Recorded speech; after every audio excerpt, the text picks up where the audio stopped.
Welcome, and thanks for joining us. My guests today are Dr. Marie Harper, Dean of the Wallace Boston School of Business at American Military University, Dr. Karen Wolf, the Chief Learning Officer at Mantech, and CHANDA Chan, an MBA graduate and entrepreneur. The 2020 COVID-19 pandemic has changed absolutely everything that we do, from how we live to how we play, and certainly how we work. And speaking of work, that's been one of the most impacted elements by this pandemic. Employers hire and develop their workforce to adapt now to what they call a new normal. We're going to explore that new normal today. And that includes working adults seeking training and education, and they're trying to essentially do what we now call upskilling for new industries and careers. To get into institutions like American Military University, that's key right now because they're optimizing offerings to equip workforces with relevant education and transitional skills that benefit employees and employers alike. So I'd like to start off on this program with Dr. Marie Harper from AMU, and she's the, again, Dean of the School of Business at that university. And I'd like to ask you, give us your sense, your view of what this new normal is like for you and for your school.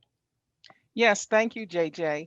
I saw this new norm as an opportunity to assist businesses with rebalancing themselves, reflecting, rebuilding what they need to do in order to meet the challenges and hopefully opportunities of this new norm. And we looked at our program, kept some of the basics, but added some what we consider new skills that would assist these businesses. And our approach is to have the degree programs, which are the traditional way of doing education, but also offering the short-term certificates that may help them with skills that are necessary for businesses to rebuild during this interim economy. Now, how would you assess the degree of difficulty you went through to do this? Because again, everything has changed. I mean, you have to think about, you said you wanted to keep the basics, but you also wanted to sort of look forward with what you were doing, bringing people together, managing the technology, managing the time. A lot of people work from home, some work from work, and even in this situation, and every Zoom call, there are technical issues. There are issues that take place that are unforeseen. People adjusting to that. So give us a sense of how you were able to sort of manage getting all of these situations involving people in different places together, because you couldn't get them all into a room, I'm sure, to do this, and some sense of how difficult it was to pull this off. That's an interesting question. First of all, I want to say before I higher education is my second career. Prior to that, I was in human resources and organizational behavior. I saw this as an opportunity to look at both of my careers to help not only the businesses, but also higher ed as a whole. And some of the things that I looked at was what are the businesses asking for? That's been one of their complaints over the last 2 decades is that sometimes higher ed doesn't get it. I wanted to show them that I really did understand what they were going through and to help them to assess what they would need in the short term as well as the long term.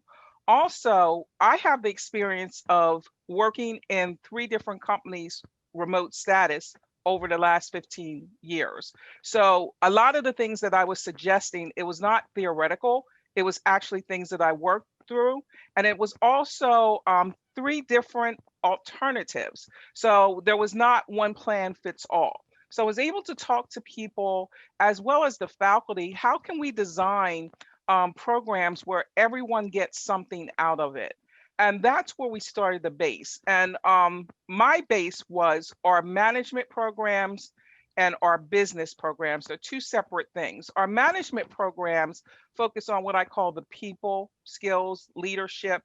And we have a director who worked on courses that would assist leaders, managers with motivating their workforce, especially working remotely. Also to give them tools on what would make sense in terms of communication and how to build effective teams where we empowered the workers.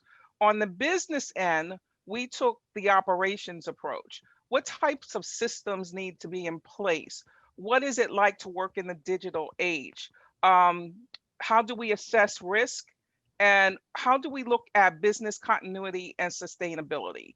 So that was our base ground, and we just built on that. And the one thing we did, we have many people who are still active practitioners in our faculty rank. So they were able to bring their experiences from different industries. And as we all sat on the phone, I was about to say around the table, but in the Zoom meetings, we started to share. And I think that's what every company should do as well. Before we really get into saying what type of training we want, let's see what our people, what skill sets they have, especially skill sets that are out of the realm of the regular duties they were doing before the epidemic.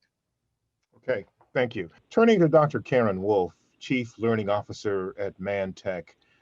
Dr. Wolf, give us your view, your version of what the new normal post or during COVID-19, this pandemic has been.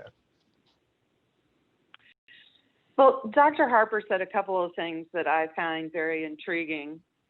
She talked about how often academic institutions don't listen to employers, and I have found that to be the case, and that's one reason why we have a partnership with American Military University, is they do listen to employers, and that the traditional degree route is not the only option on the table right now.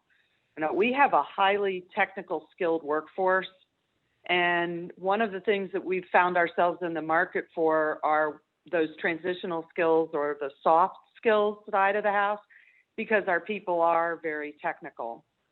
And a degree program is not necessarily what they need either. We're seeing a lot of employees asking for micro-credentials or really just to take a course or two in order to get themselves refreshed or updated on their skill set. And how would you describe the journey from making that pivot and to where you are now? And the reason I've been asking this particular question is because for some it's been easier. Dr. Harper pointed out there are some things in some people's work lives that were on the shelf, that were prepared. Just add water, just open the can and do what you need to do, and you move on to it. But some situations, people had to start completely from scratch, and this was very difficult. So I'm trying to get some sense of how you would assess what it took to get from where you needed to be, from where you were to where you need to be and where you are right now, in terms of continuing to do your work on a regular basis and be successful and productive at it. Well, what we needed to do varied very much based on our customer and the work that we were doing. About 80% of our workforce actually works at the customer site. They don't work in a building that says ManTech. So depending on what the customer's response to the pandemic was, that's how we as a company had to respond. So in many cases, our employees didn't miss a beat. They've been reporting to the workplace because of the amount of classified work we do for the government. They've not been able to work remotely, and that's one group of employees where we've really had to adapt to how our customer's mission was being executed. For a lot of our back office employees, we've always been we work in a building together in a conference, with a lot of face-to-face meetings. And so for our back office employees, we were not equipped to work remotely and very much had to kind of figure it all out. I have to give a shout out to our IT department because they've been amazing in supporting us with equipment and laptops and headsets, and we've had to do a lot of, teach people how to use Zoom or teach people how to use WebEx type of almost what I call instant training courses where we've had to rush something into production. My team pulled all of our annual mandatory training requirements to the left And we folded an entire year worth of required training into April, literally, so that people who had time on their hands could use it productively and learn something new. Dr. Harper, I'm going to go back to you just very briefly because I want to get to CHANDA CHANN and her experience through this process of upskilling during this time. But I just want to go back to you very quickly to see, did you have a similar experience with people that Dr. Wolf just talked about? People were just continuing to do what they normally did. How much retraining did you have to do, and how heavily did you have to lean on your IT folks? How much did people already know, and were they able to just actually just flip a switch and go straight to it? Yes, JJ, I would say we were able to flip a switch. Our IT was very crucial in that they assisted the operations, the corporate office, to transitioning at home. We were fortunate that the academic part of our organization, they already were working remotely. So once we got the operations in their homes set up with the equipment, it was seamless. Hmm. If anything else, more productive. Okay. And CHANDA CHANN, you're an MBA graduate and entrepreneur, and you're a beneficiary of this education process that runs through American Military University. I'm interested in hearing your view on how this new normal caught you and how it impacted you and how you were able to take advantage of what you had at your disposal. Hi, JJ. It's, I think the educators and business go hand in hand, and American Military University specifically have helped me online. So my world hasn't changed dramatically, but it has impacted the business aspect because I'm having to be able to connect with clients and prospect online and virtually, basically living in the virtual world even more so now than I was ever before. And I feel like the experience I had with American Military University really helped. It was an online university. I think they were more prepared for this pandemic than most other universities who were brick and mortar because they've already had the technology in the background that was already in the works. And that's what helped me get my degree virtually wherever we were as we were stationed around the United States or across overseas. How would you compare that experience, just briefly for just a few seconds here, how would you compare that experience to your previous experience in a classroom, in a physical classroom? I feel like the experiences I have now have benefited in the sense of like whereas most businesses have been negatively impacted, I think that in the business world now, most everybody's tied up in Zoom meetings and virtual online connections. Well, this is a very interesting scenario here with everyone today talking through this process. We're going to get deeper into it as we move through this program and look at upskilling and how all of the participants and the stakeholders have been impacted, how they've been benefited from it, and how they're moving forward using what they've been exposed to, what they've learned, and looking at what their plans are for the future. I'm your moderator, JJ Green, and you're listening to Federal News Network. And for more on this discussion, stay with us. We'll be back shortly.